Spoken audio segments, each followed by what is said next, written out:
Mais de 30 anos se passaram desde o primeiro filme do Batman e é impressionante quanta coisa esse filme faz bem que outros filmes do Batman não conseguiram replicar até hoje. E temos até pistas de como aquele universo evoluiu para outra realidade do Batman que a gente tanto ama. Olá, como vai? Tudo bem? Eu sou o Miguel Loquia, seja muito bem-vindo a mais um episódio do Sessão Loquia, a série de vídeos onde nós reassistimos filmes antigos de super-heróis e descobrimos novas coisas sobre eles. Às vezes coisas boas, às vezes coisas ruins, mas sempre tem uma surpresa. Batman foi dirigido por Tim Burton e foi o primeiro filme a ir para o cinema do Batman. O filme tem o Michael Keaton como Homem-Morcego e Jack Nicholson como Coringa, e foi um papel importantíssimo na carreira dos dois. Caramba, o Michael Keaton fica vivendo o personagem inspirado em animais com asa até hoje. E o primeiro grande impacto de Batman é a trilha sonora. E que marcante, que icônica a trilha sonora desse filme. Em mim, particularmente, ficou muito marcado por causa do jogo de Super Nintendo que saiu, só que o jogo era do segundo filme, né, Batman Returns. E lógico, a própria Gotham, aquela cidade com gárgulas, um estilo gótico, escuro, sujo, fumaça saindo de bueiro, criminalidade, tudo úmido como se tivesse acabado de chover. É uma adaptação incrível da Gotham dos quadrinhos e que influenciou diretamente o estilo todo da série animada do Batman dos anos 90. Aliás, aquela série de forma geral só existe por causa desse filme do Batman aqui. O Tim Burton teve Batman como seu primeiro projeto de alto orçamento e já tretou com os produtores da Warner ali mesmo. Isso porque Tim Burton queria o Michael Keaton como Homem-Morcego, enquanto os produtores queriam um cara mais forte. Meio que um estilo Arnold Schwarzenegger, talvez. Só que o diretor disse, não, Batman tem que ser um cara comum que se veste de morcego para assustar bandido. E isso, na verdade, já nos explica por que o filme acabou do jeito que é. No decorrer do vídeo você vai entender por quê. Se você pensa que escolherem um Ben Affleck como Batman ou Robert Pattinson para o mesmo personagem foi uma polêmica gigante, saiba que esse negócio de ator do Batman ser polêmico existe desde aí desse primeiro filme, porque o negócio foi tão tenso que nem os fãs queriam Michael Keaton lá. Cerca de 50 mil cartas protestando chegaram na Warner e até um dos criadores do Batman, o Bob Kane, disse que não estava tão satisfeito com essa escolha também. Só que adiantou reclamar? Não adiantou. Uma das coisas que eu acho mais legal nesse filme é que nós conhecemos o próprio Batman, o herói, o mito desse vigilante noturno, bem antes da gente conhecer o Bruce Wayne. Todos os minutos iniciais são dedicados a mostrar a lenda urbana do Homem-Morcego que tá por aí aterrorizando bandidos, colocando a polícia em dúvida e despertando o interesse de um jornalista em específico, o Alexander Knox, que se une à fotógrafa Vic Vale para investigar a verdade por trás do Batman. Tem aquela cena muito marcante onde o herói pega o bandido e diz, "Eu sou Batman!" E fique sabendo que aquilo foi improviso do próprio Michael Keaton como resposta a todo mundo que não queria ele ali no personagem. Porque no roteiro, originalmente, ele não dizia eu sou o Batman, ele dizia eu sou a noite. E pra falar a verdade, eu não sei qual ficaria melhor até agora. Talvez eu sou a noite, porque todo mundo já sabia que ele era o Batman. Por que ele precisava falar que é o Batman? Décadas depois, ele foi numa formatura e falou que é o Batman de novo. Precisava, tá bom. I'm Batman. Deixa ele se autoafirmar. E aquele mesmo jornalista que eu mencionei, o Alexander Knox, faz uma participação especial no crossover das Infinitas Terras que rolou entre as séries da CW, dos super-heróis da DC, onde ele está mais velho em uma Gotham mais atual, daria pra dizer isso, segurando um jornal dizendo que o Batman havia prendido o Coringa. O que é bem estranho, porque, spoilers aqui pra você, o Coringa encontra o seu fim nesse filme aqui mesmo. Então como é que poderia, na realidade desse filme, no futuro, o Coringa ter voltado? E a resposta vai vindo quando a câmera sobe. Além do céu vermelho, nós vemos uma logo do Batman que é diferente da que a gente tinha visto, porém mais parecida com a logo do Batman do futuro. E no filme animado do Batman do futuro, o Coringa dá um jeito de voltar. Ou seja, tá basicamente confirmado que em alguma terra paralela, o universo desse filme aí do Batman desencadeia no universo do Batman do futuro. Isso é muito legal, é ou não é? O mundo dá voltas. Chega até a ficar tonto. Se você por acaso ficar curioso, eu fiz um vídeo completaço aqui contando tudo o que aconteceu com o Batman do futuro, desde o iniciozinho das animações até depois que as animações acabaram, a história do Batman do futuro continuou nos quadrinhos e eu conto tudo que rolou por lá. Teve Bruce Wayne morrendo, teve mudança de realidade, teve substituição. Aliás, é o Miguel Loquia negativo que tá naquele vídeo, porque é o único vídeo que eu gravei com camisa branca. E uma coisa que eu adoro nesse filme aqui é que eles não contam a historinha do Batman passo a passo. Olha só, ele perdeu os pais, treinou, virou um vigilante. Não, o Batman já tá na ativa lá. A clássica ceninha do assalto com um cordão de pérolas caindo e o Thomas Wayne e a Martha Wayne morrendo. Aquilo só vai acontecer no meio do filme. Isso porque nós vamos descobrindo quem é o Homem-Morcego, Bruce Wayne, através dos olhos da Vicky. Ela vai num jantar de gala na mansão Wayne para tentar abordar os oficiais de justiça, mas encontra o Bruce Wayne. Como ela é bonita. Nossa, quantas vezes esse filme fica falando que ela é bonita? Eu já entendi, gente. Eu percebi que ela é bonita. Bruce, que não é bobo nem nada, chama ela para sair e eles acabam se envolvendo romanticamente. Só que não demora para ela começar a desconfiar dele também. Uma menção honrosa aqui. Sempre do lado do comissário Gordon aparece o Harvey Dent, interpretado por Billy Dean Williams, o eterno Lando Calrissian de Star Wars. Como a gente sabe, o Harvey Dent na mitologia do Batman se torna o Duas Caras, e realmente o Billy Dean Williams tinha contrato para virar o Duas Caras em filmes futuros, mas chegou lá, a Warner decidiu mudar todos os atores, tiveram que pagar a multa do contrato do cara para dispensar ele. Meio sacanagem, né? Eu queria ver ele como Duas Caras. E o Coringa, ao mesmo tempo que nós conhecemos o Batman antes de conhecer o Bruce Wayne, nós conhecemos Jack Napier antes de conhecer o Coringa. Hoje nós também chamamos ele de Arthur Fleck por causa do filme recente que saiu, mas isso não é problema nenhum, porque Jack Napier foi um nome criado especificamente para esse filme. Só depois ele começou a ser usado nos quadrinhos também, mas geralmente como um codinome e não como o nome real do Coringa. E essa versão dele aqui é um perfeito mafioso. Você sente a imprevisibilidade nele o tempo todo. Quando ele vai confrontar um chefe da máfia que o tinha mandado para uma armadilha com a polícia por conta de uma mulher que me pareceu ali uma meretriz, né? Uma garota de programa. E ele pegou a mulher depois e começou a usar como pet, bichinho de estimação, deformando o rosto dela, chamando aquilo de arte. O Jack já botava o medo antes, mas depois que sofreu o acidente lá na armadilha, estando cercado pela polícia e pelo Batman, o cara ficou mais sinistro ainda. É uma perfeita representação do Coringa, a meu ver. É o cara que você não pode estar do lado, que a qualquer momento pode te matar. Todos os planos dele aqui são muito cômicos. Fazer a galera morrer sorrindo porque foi contaminada com produtos de beleza, e os âncoras do jornal lá têm que aparecer na TV sem maquiagem, todos bagunçados porque não sabem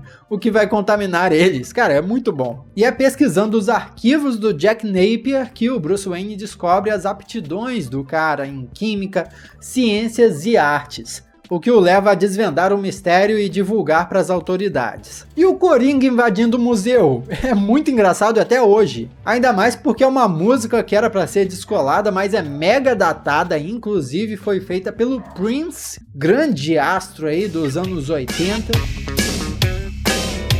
E o vilão causou aquele furdúncio todo, destruiu várias obras de arte só porque queria chegar na Vicky, porque tinha achado ela bonita. Tô começando a achar que ser bonito é um grande problema, hein? Pelo menos nesse filme aqui. Mas aí o Batman chega e a salva, e aí entra outra das coisas que eu mais curto nesse filme. Mas me diz uma coisa, você tá curtindo esse vídeo? Já é inscrito no canal? Se inscreve pra dar essa força pra gente entrar na família Loquia, e aí eu vou querer produzir muito mais conteúdo assim pra você. Combinado? Se inscreveu? Compartilhou pra um amigo que não conhece o canal ainda, pra ele se inscrever também? Então tá bom, tô confiando, hein? Valeu. Sim, o Batman faz umas coisas meio estranhas? Faz. Usa um uniforme que não tem movimento do pescoço e aí fica se mexendo igual um boneco de Olinda. Sabe qual é um boneco de Olinda? Aquela máscara era tão apertada que o Michael Keaton não conseguia ouvir com ela vestida. Dá pra ter uma noção disso? O Batman solta bomba de fumaça, igual um ninja, nossa, que sinistro, mas foge com um gancho, voando na vista de todo mundo. Sai, o que torna meio inútil aquela cortina de fumaça, né? Que a intenção é te esconder, mas se todo mundo tá vendo pra onde você tá indo, você não tá tão escondido, né?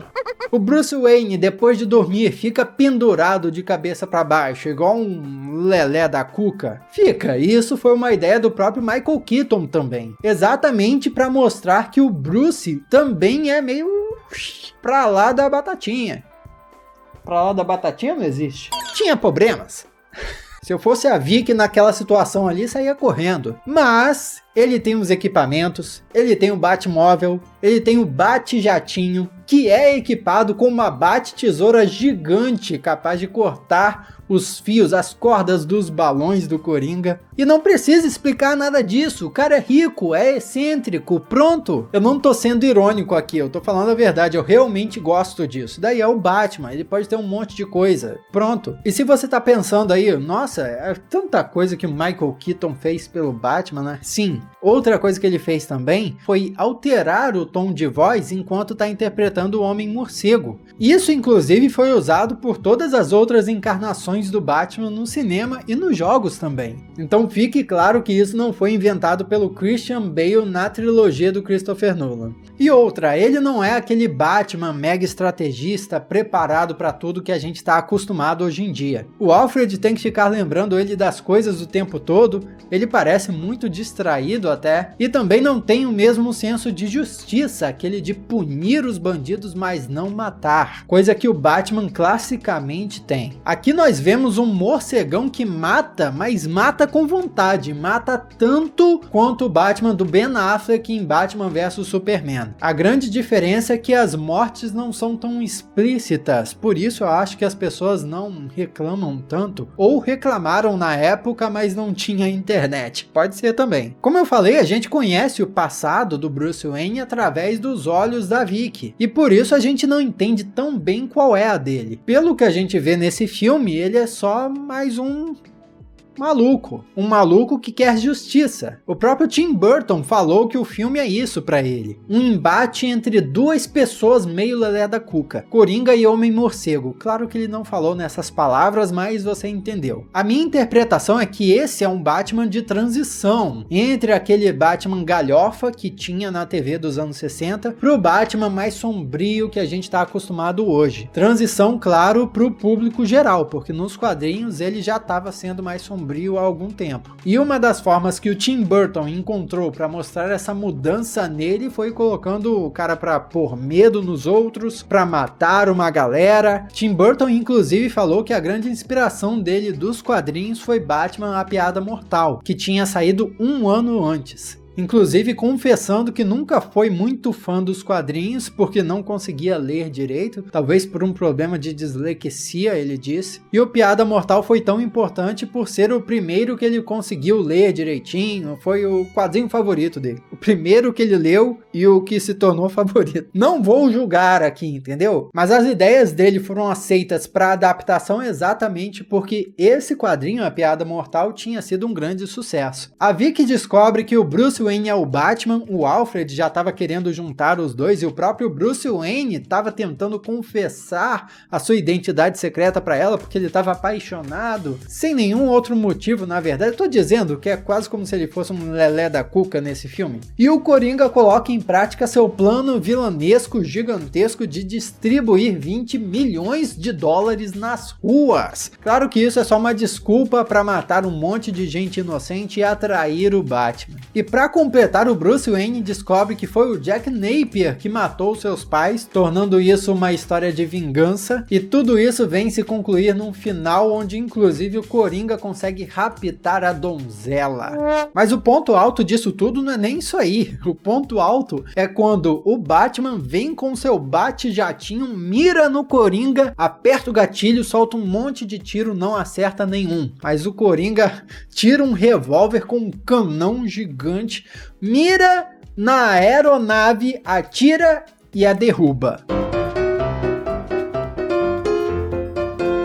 A princípio eu tava pistola com essa cena, mas depois eu comecei a dar risada e entendi. Ah, tá bom, foi engraçado, vai. O Coringa, pô, ele é realmente hilário nessas cenas finais. Tem várias piadas quinta série ali que eu dei risada, a hora que ele põe um óculos no rosto e fala: você não bateria em alguém de óculos, né, pro Batman? Caramba, muito bom. Pena que a batalha final não é épica, apesar do local ser épico. O topo de uma catedral gótica, que melhor representação daquela Gotham, né? E o Coringa morre quase que por culpa dos seus próprios lacaios, quando ele tá tentando escapar através de uma escada pendurada em um helicóptero e o Batman prende a perna dele em uma gárgula. Mas ele não larga a escada do helicóptero, que continua a o puxar até a gárgula soltar, ele não aguentar e virar extrato de tomate lá embaixo, pelo menos teoricamente, porque o corpo dele tava inteiraço enquanto se ouvia uma risada, que risada sinistra,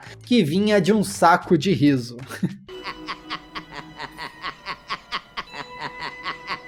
A gárgula é uma representação, um ícone dessa Gotham gótica que a gente vê. Então, quando o peso da gárgula puxa o Coringa para baixo, é quase como se Gotham tivesse puxando o vilão para baixo. Gotham matou o Coringa, não foi o Batman. Para acabar com a cereja no bolo, o Batman aparentemente termina com a Vicky, e a polícia aceita o Batman como vigilante, inaugurando o Bate-Sinal. Logo depois que estreou, o Tim Burton foi a público e falou que o filme, para ele, em sua maioria, é muito chato. Ele gostou de algumas partes como ficaram, mas não gostou tanto do resultado final. Cara, que cara excêntrico.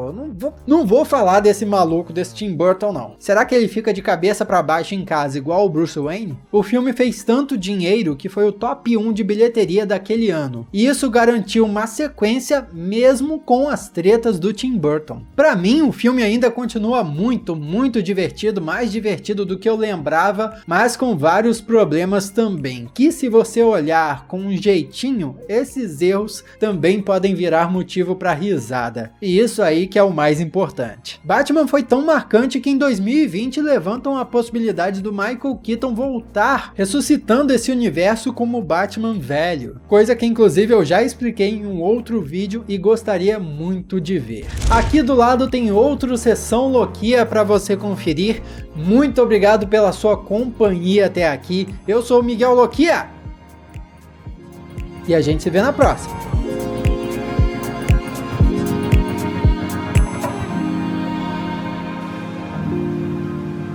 Quantos barulhos?